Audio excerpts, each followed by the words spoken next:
What's going on YouTube? Diggy546. The Giants finally took a loss.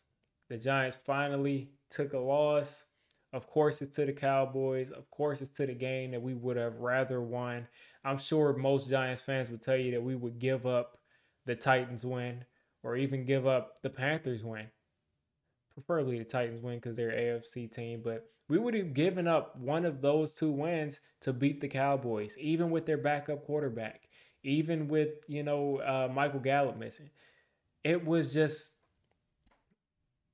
I mean, we had to win this game if we were going to be a serious team, and I'm not delusional saying that the Giants were going to be a team that could even win a playoff game, but to be a team that could go out, be competitive every week, be in the hunt at the end of the year, we had to win a game like this. I don't care that Cooper Rush has been playing well. He's undefeated. He's never lost. But at the end of the day, guys, he's a backup quarterback. And you got to win against a backup quarterback. You got to win.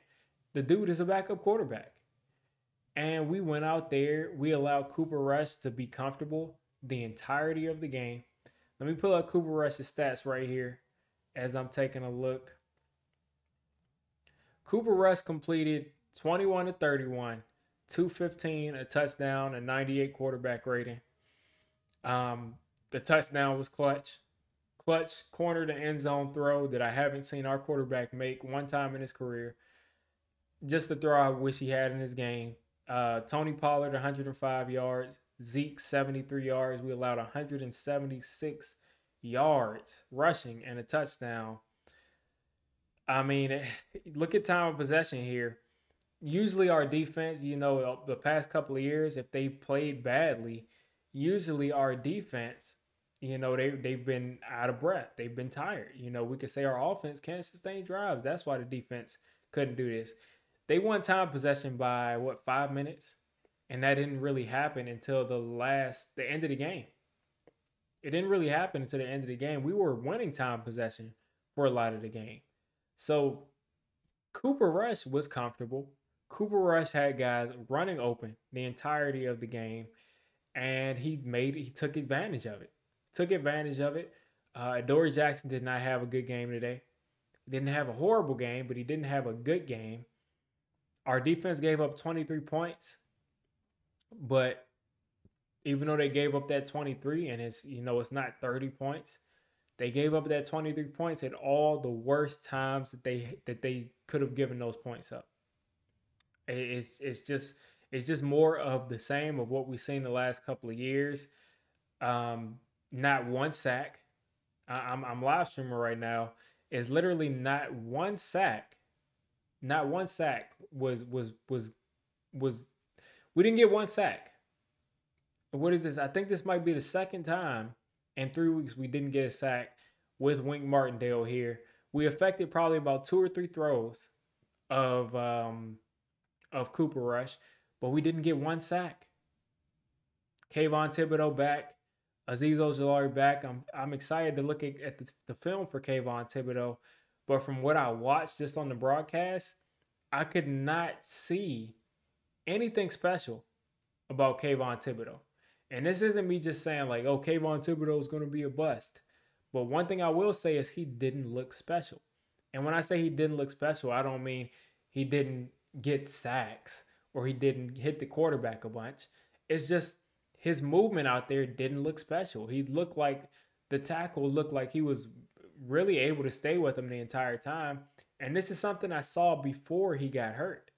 I just didn't see a bunch of times where he just beat the guy to a spot or, did something that was so amazing to where the tackle had to really work. It looked like the tackle was comfortable against him. So that was something I saw. Azeez he had a couple of pressures early, but kind of probably ran out of gas. Same thing with Thibodeau. I'll give him that pass. He's coming off of an injury. The conditioning probably isn't up to par right now. They're showing a thing on the screen right now. 21 turnovers for the Giants in the past since 2017. 17 points a game. And the Cowboys average 29 points a game since 2017. So it just shows how much we've been dominated by this team and dominated by this NFC East, besides Washington, it's been a two-team race, and it looks like it's going to continue to be a two-team race. At the end of the day, Cooper Rush had a better team around him than Daniel Jones did. I think at this point they're comparable players. They're comparable players. Our starting quarterback is a comparable player to their backup, but their backup has a better offensive line, playing against a worse team, a worse defense. Their quarterback has two running backs that aren't better than Saquon, but I think them together is a better rushing attack than what Daniel Jones has. Better receivers with CeeDee Lamb and even Noah Brown out there. And it just goes to that. It's a personnel issue because you talk about us not utilizing Kenny Galladay. You talk about us not utilizing Kadarius Toney, who was injured this game, so I can't talk about that. But Kenny Galladay, 2 first down drops. I mean, 2 first down drops from Kenny Galladay. One was just egregious. He caught the ball, tried to turn with it, dropped the ball. I'm done. I've defended Kenny Galladay for years. At this point now, I guess about a year calendar-wise. But I've defended him at every turn I've had the chance because I was saying he's a contested catch guy, and we don't throw him contested catches. And we have not utilized him that, and I still agree with that. We have not utilized this guy to his strength his entire career here as a Giant. But at the end of the day, you got to hold on to the ball. You're getting paid entirely too much to be dropping the ball in key situations. Sterling Shepard had a horrible drop too that killed that drive, and I think that was our last drive to win that game. Once we punted and they scored that touchdown, we lost the game at that point. We went down by 10 and we lost the game. So you got to hold on to that ball. Sterling Shepard too. And this last throw of the game, there's just so much in my head right now. And this is why I give my initial live reaction and then I give a more put together reaction tomorrow. But I mean, it's just Sterling Shepard can't catch a break. The dude is running his route and then just starts jogging. And it looks like he tore his ACL. It looks like he tore his ACL. I don't understand how you tear your ACL just jogging down the field like that. But it looks like Sterling Shepard can't hold up in the NFL as far as, and this isn't me saying that he's not tough. This isn't me saying that he's not probably a workout warrior, because the dude is strong. He's tough, great blocker, but he just cannot hold up in the NFL as far as can't even hold up on the turf. I mean, the lower body injuries have gotten out of control. The hamstrings over and over again, the ankles, the Achilles that happened last year, and the knee. And this isn't me blaming it on Sterling Shepard. I feel horrible that he has to go through this. I really do. 2 takeaways from this game. The game was close most of the game. Saquon Barkley had 14 carries. We threw the ball with Daniel Jones 37 times. That's not a recipe for winning games to me. I understand that they were cluing in on Saquon and they were trying to stop that run. But you run it with Saquon 14 times. You throw it with Daniel Jones 37 times. That's not a way to win a game. That's just not a way to win a game. Saquon had 4 receptions for 45 yards. So, again, he's over 100 all-purpose yards. But Saquon 14 carries, Daniel Jones 37 throws. That's not a recipe for winning. And we were in this game the entire time. Sometimes you just got to run the ball. Sometimes you just got to run the ball and let your playmaker make a play. Maybe they're not blocking as well as they should, but to slow down that pass rush, you got to run the ball.